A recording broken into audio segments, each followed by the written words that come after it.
Thank you so very much. Thanks for the warm welcome. Thanks for your kind invitation. But most importantly, thanks for your service to your fellow Americans.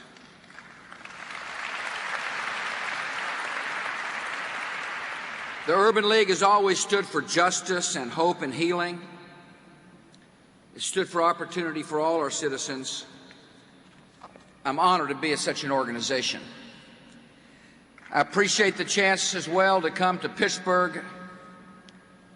It's a city that's rich in civil rights, the history of civil rights. In the 1800s, the Underground Railroad here delivered thousands out of slavery and into freedom. In the 1930s and 1940s, Pittsburgh's Urban League led successful protests against schools and department stores that refused to hire African Americans. And today in this city, community leaders are showing what good people can accomplish by working together. I now know why they call it the Renaissance City, and I want to thank you for your hospitality.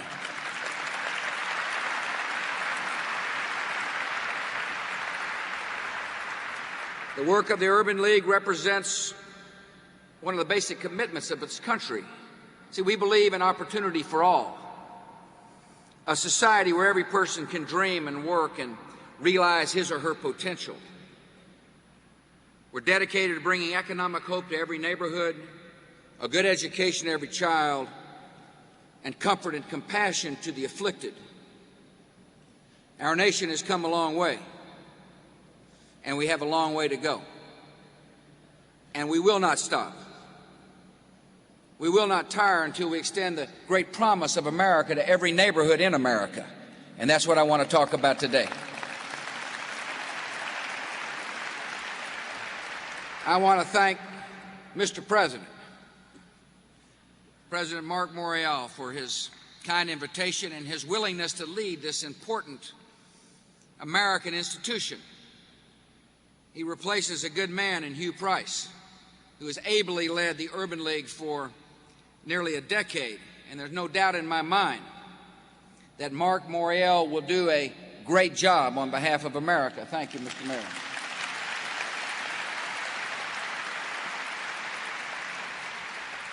As he said, we grew up right around the corner from each other. And I know what what New Orleans was like when he was the mayor of that important city. Bourbon Street was never more alive when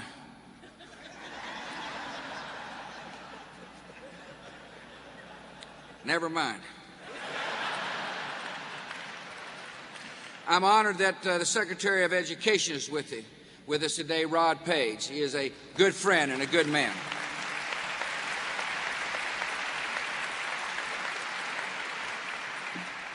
I appreciate so very much Michael Cortelli, who's the chairman of the board of the National Urban League, a businessman who understands corporate responsibility. It means you got to help somebody else as well as watching the bottom line. Mike, thank you for being here.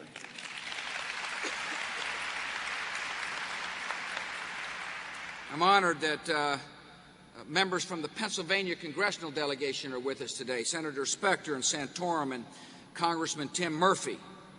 I appreciate them coming. A couple of them jumped on Air Force One. I'm not suggesting that's why they came, but there's not a lot of air rage on Air Force One. But I'm glad to have them. I see Reverend Jackson is with us today. Jesse Jackson, it's good to see you. Is that Congressman Lewis with him? Congressman Cummings, I'm honored to see you, Congressman. Thank you for being here.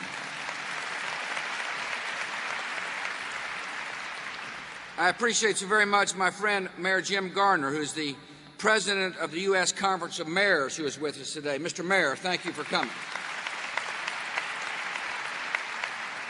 I know that Mike Fisher, the State Attorney General, is with us today, and the Allegheny County Chief Executive Jim Roddy is with us today. And I'm honored that they have come. I want to thank all the elected officials. I want to thank the board of the National Urban League. And I want to thank the delegates for giving me a chance to come by and say hello.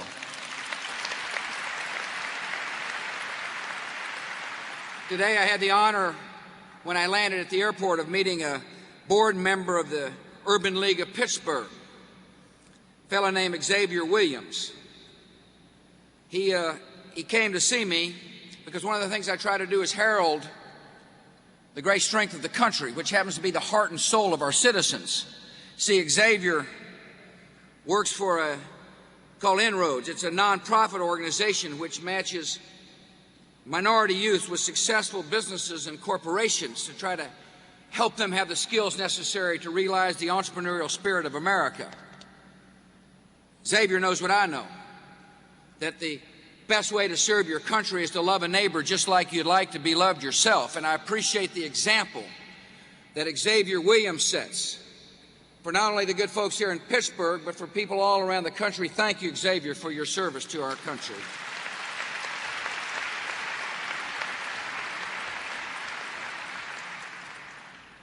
Every generation of Americans must rise to its own challenges. And this generation is rising to meet ours. We will never forget the lessons of September the 11th, 2001. Great oceans no longer protect us from dangers that gather far from home. And the other lesson is that there are people who can't stand what America stands for and desire to inflict great harm on the American people. In the 22 months since that day, we have put those who hate America on notice. Wherever they plot, wherever they plan, they will find no place to hide from American justice.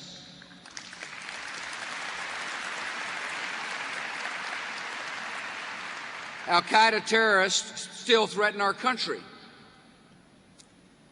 but they're on the run. The regime in Afghanistan, the Taliban regime, inflicted great harm on the citizens of that country and protected the terrorists.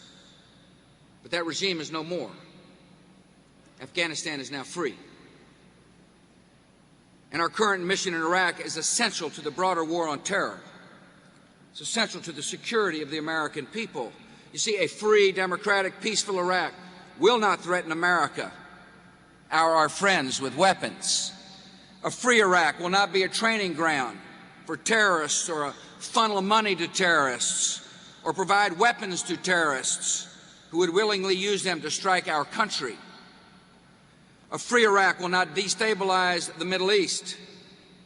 A free Iraq can set a hopeful example to the entire region and to lead other nations to choose freedom. And as the pursuits of freedom replace hatred and resentment and terror in the Middle East, the American people will be more secure. Our men and women in uniform are serving our nation and the cause of security and peace. We're proud of them. We appreciate their progress. We appreciate their dedication to the country called America.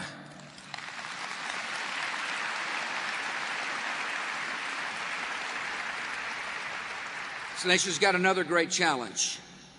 While we stand for freedom and opportunity abroad, we must make those same values real in the lives of all Americans. This nation's got work to do. There are citizens who can't find jobs. There are citizens looking for homes for their families. There are students who go to school that are letting them down every day and don't seem to improve. Their children need mentors in their lives. People struggling with addiction who need to know they don't face that struggle alone. To make the promise of America real for everyone, we need active citizens who help their neighbors. We need active churches and active communities, and we need active government. We can make a difference in people's lives with creative, innovative policies that focus on results.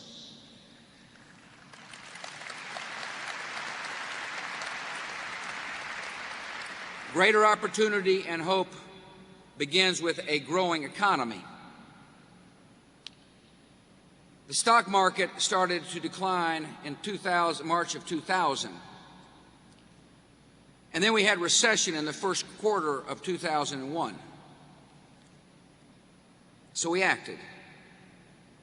We provided historic tax relief for families. And then as the economy was beginning to come back, we found out some of our citizens, corporate CEOs, forgot what it means to be a responsible citizen, and they did not tell the truth to shareholder and employee alike, so we acted. And we're now holding corporate criminals to account.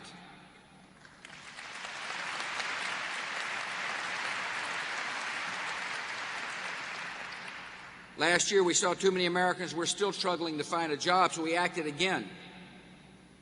We brought the marriage penalty down. It doesn't make any sense, by the way, to penalize marriage in the tax code. It seems like the tax code ought to encourage marriage, not penalize it.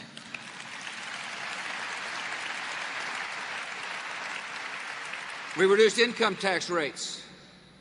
We expanded the child credit from $600 to $1,000 per child, and we made the change retroactive to January 1st of this year, so the checks are in the mail. And as a matter of fairness, Congress should make the child credit refundable. Low-income families need help as well during these economic slow times. To add more jobs to the economy, we're also focusing a lot on small businesses, because small businesses create the most new jobs in an economy.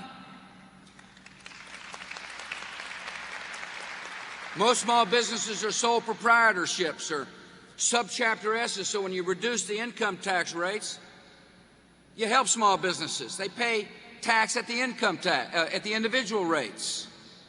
We're also allowing higher expense deduction for small businesses, which will make it easier for small businesses to buy new equipment and to hire new people. We're working through the Small Business Administration and Minority Business Development Agency to ensure that minority businesses get access to federal contracting and financing and technical assistance for startups, because we understand small businesses are the path to the American dream, and this path must be more open to all our citizens.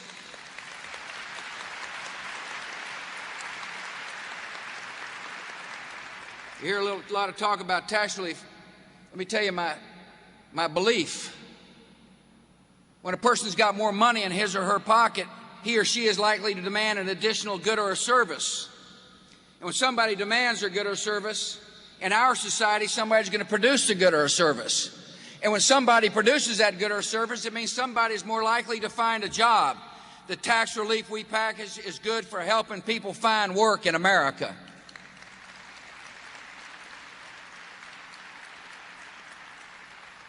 Now, we've been through a lot.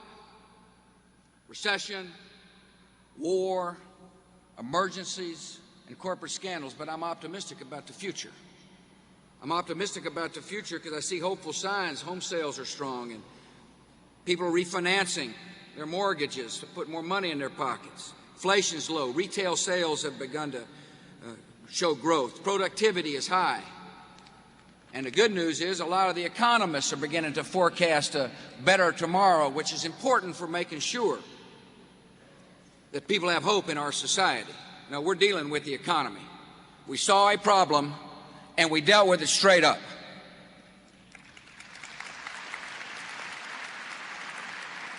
And as the economy expands, we got to help Americans who find the greatest difficulty finding work. So I propose what we call reemployment accounts.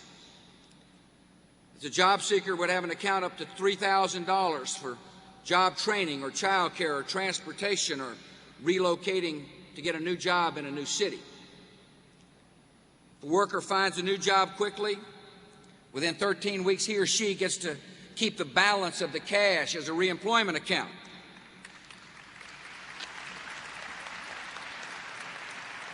Congress needs to put this plan in effect. Congress needs to help those who are having trouble finding work. Congress also needs to understand we need a sound energy policy in America. We need to cut down on frivolous litigation, which inhibits economic growth. We need a trade policy that opens up markets for American products. We also need good housing policy. A good way to make sure this economy remains strong is a housing policy which closes the minority home ownership gap in America.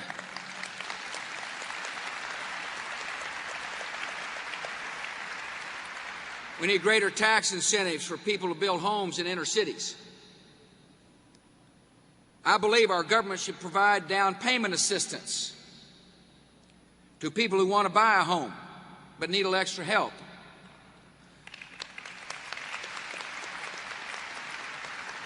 I understand there's a lot of fine print when it comes to mortgages, so we need to help people understand what's in the fine print. We need grant programs to help counsel low and moderate income folks across our country, to teach them what it means to buy a home and to make sure that the fine print is understood by all. No, we've got a goal in America of helping 5.5 million more minority citizens become homeowners by the end of this decade.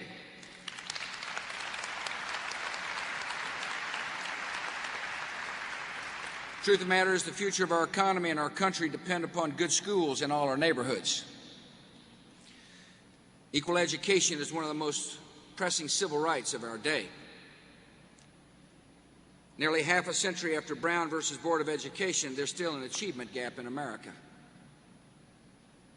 On the most recent National Assessment of Educational Progress, on the reading test, 41% of white fourth graders were proficient and better readers, but only 12% of African Americans met those standards. That means we got a problem. Both numbers are too low. I think too many of our schools are leaving too many of our children unprepared. And so we acted. I worked with Congress to pass what we call the No Child Left Behind Act. It says every child can learn. We must have high standards for every child, and we must hold people to account to make sure children do learn.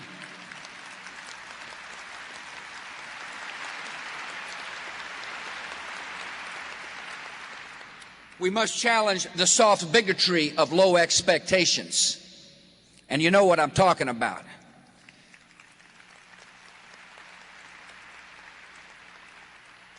And as Rod Page will brief you, states are beginning to respond. We said in return for record levels of education spending at the federal level, we expect results. You see, if you believe every child can learn, then you ought to be asking the question to those who are spending our money.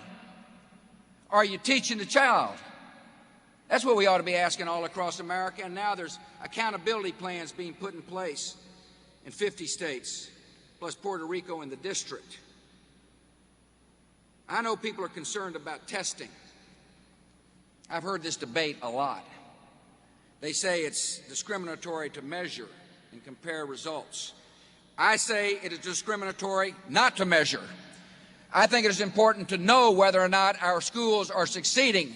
We simply have got to stop shuffling our children from grade to grade without asking the question, have they been taught to learn to read and write and add and subtract?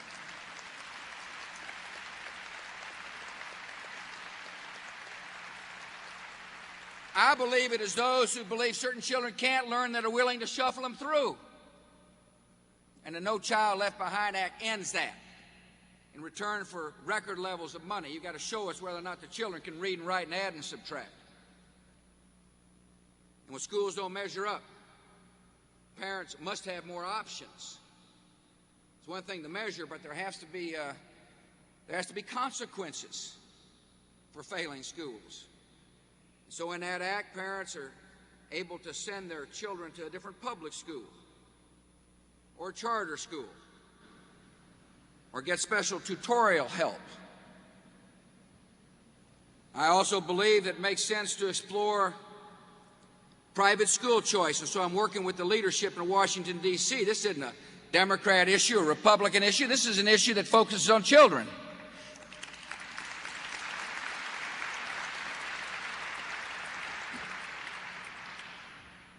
I know setting high standards works. I know measuring and using the measurement system as a way to diagnose problems so you can focus on the problems works. In my state, 73% of the white students passed the math test in 1994, while only 38% of the African American students passed it. So we made that the point of reference.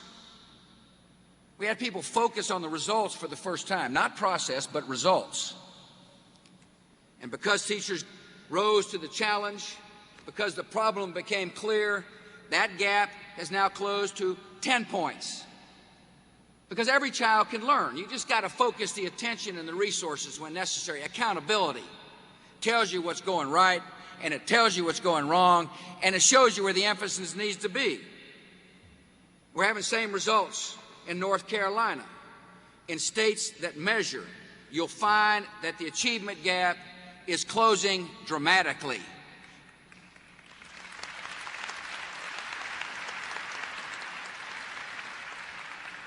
Our opportunity society must also be a compassionate society.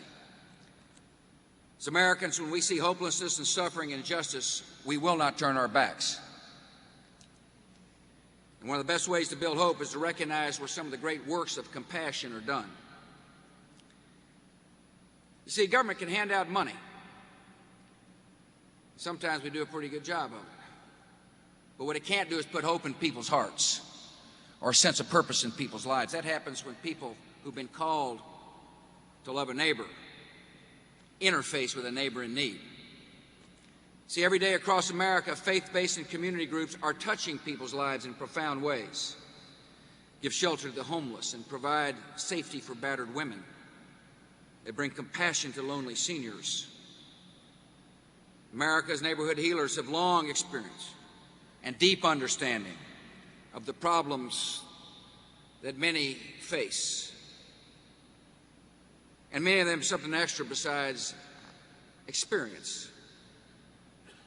They have inspiration as they carry God's love to people in need.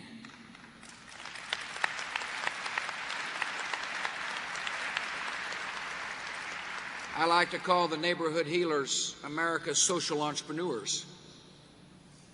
And they need the support of Foundation America and corporate America. They need the support of individuals and, of course, congregations, and when appropriate, they deserve the support of the government. Government has no business endorsing a religious creed or directly funding religious worship. But for too long, government treated people of faith like second-class citizens in the grant-making process. Government can and should support effective social services provided by religious people, as long as those services go to anyone in need.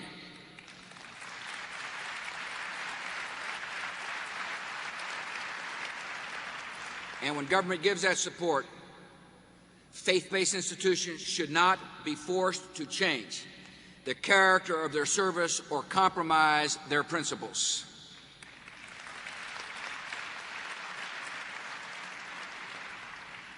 Neighborhood healers have not been treated well by the federal government, so I signed an executive order banning discrimination against faith-based charities by federal agencies. I created special offices in my key cabinet departments to speak up for faith-based groups and to help them access government funding. I've asked the departments to report to me on a regular basis to make sure the old days are gone, to make sure we challenge and harness the great strength of the country, the heart and soul of our citizens. We're changing the focus of government from process to results. Instead of asking the question, is this a faith-based program? We're now asking the question, does the program work? And if so, it deserves our support.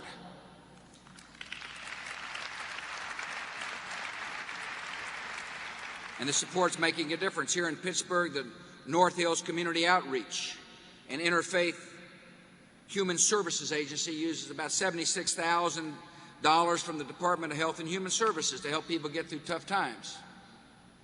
In other words, we're using taxpayers' money to help support programs that use the faith component to help change lives and save lives. A fellow named Royal Patterson went to this program. He was a painter for 27 years, and then he was unable to climb up a ladder, so he goes to North Hills. They gave him food. They gave him bus passes. They helped him to get a new job, but what he said was most important. He said it was so uplifting, you figure nobody cares, but they care. There's a lot of programs around based on faith that care for people, and our government must recognize their potential in our society if we want to heal lives all across America.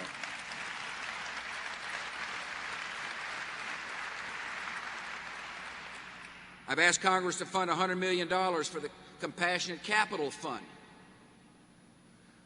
That's a fancy word for providing money for organizations like the Urban League to teach some of these small faith programs how to apply for grants, how to help manage and train their staffs.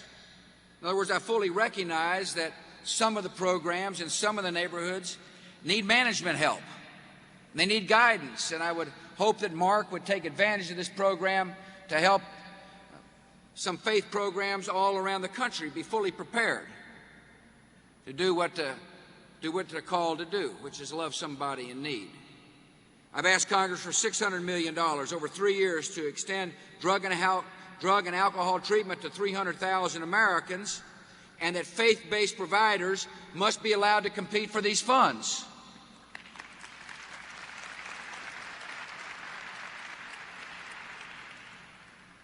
Sometimes when a person changes their heart, they change their habits.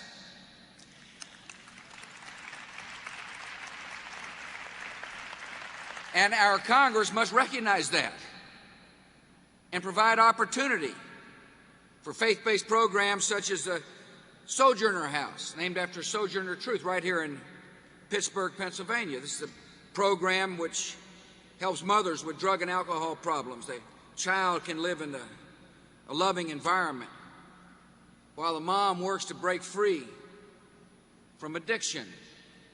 They help the people get on their feet. They help people see themselves as a worthy child of God.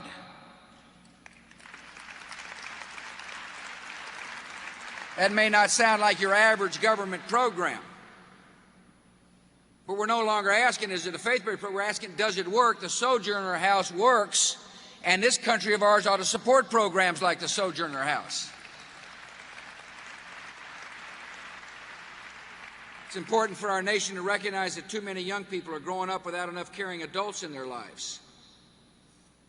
Too many people wonder whether anybody loves them. We need more mentors, committed adults to serve as role models to help shepherd children through the early years of their life.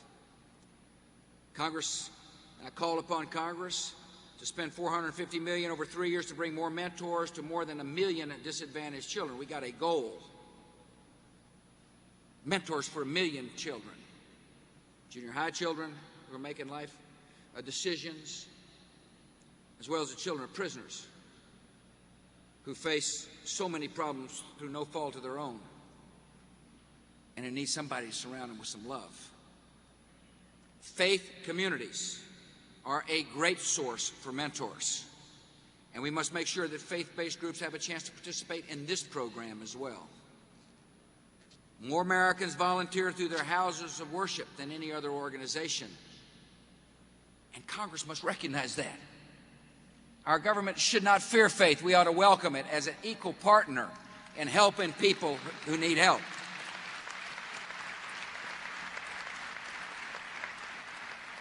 Now, we believe in the value and possibility of every life, and we'll help those who need help here at home. And we must help those who need help abroad as well.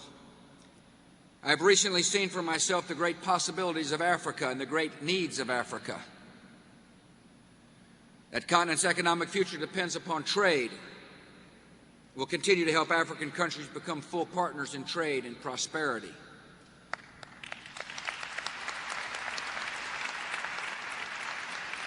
Many African people struggle with hunger. You need to know your government and your country is the most generous country in the world for providing aid and help for those who are hungry. Africa's progress is threatened by terrorism and civil wars. And so we're working with African governments to rid that continent of regional conflict and terrorist violence. There's suffering in Liberia today. I directed the Secretary of Defense to position appropriate military capabilities off the coast of Liberia in order to support the deployment of an ECOWAS force. We're committed to working with ECOWAS to create the conditions in which lives can be saved and aid can be delivered.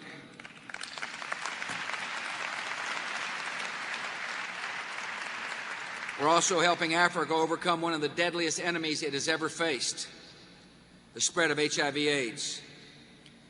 Over the next 5 years, the United States has pledged $15 billion to fight AIDS around the world, with special focus on nations in Africa and the Caribbean.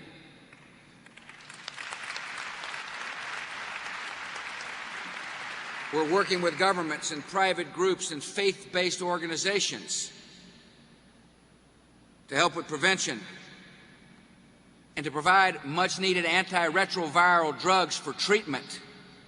We're determined to turn the tide against AIDS in Africa.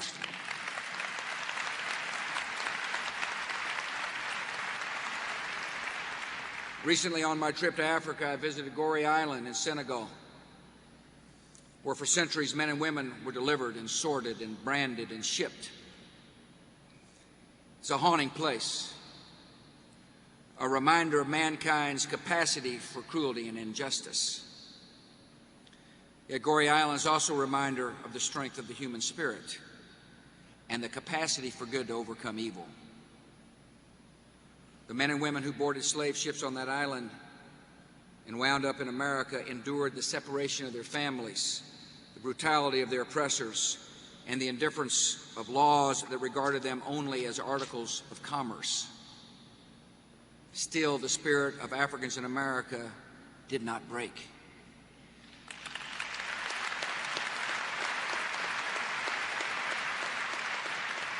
All the generations of oppression under the laws of man could not crush the hope of freedom. And by a plan only known to Providence, the stolen sons and daughters of Africa helped to awake the conscience of America. The very people traded into slavery helped to set America free.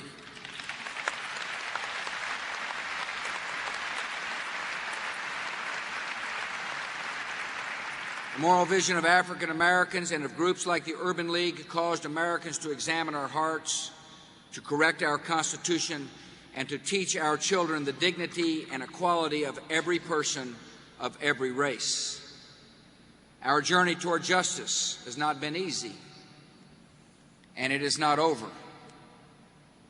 Yet I'm confident that we will reach our destination. We've been called to great work in our time, and we will answer that call. We will defend our freedom, and we will lead the world toward peace.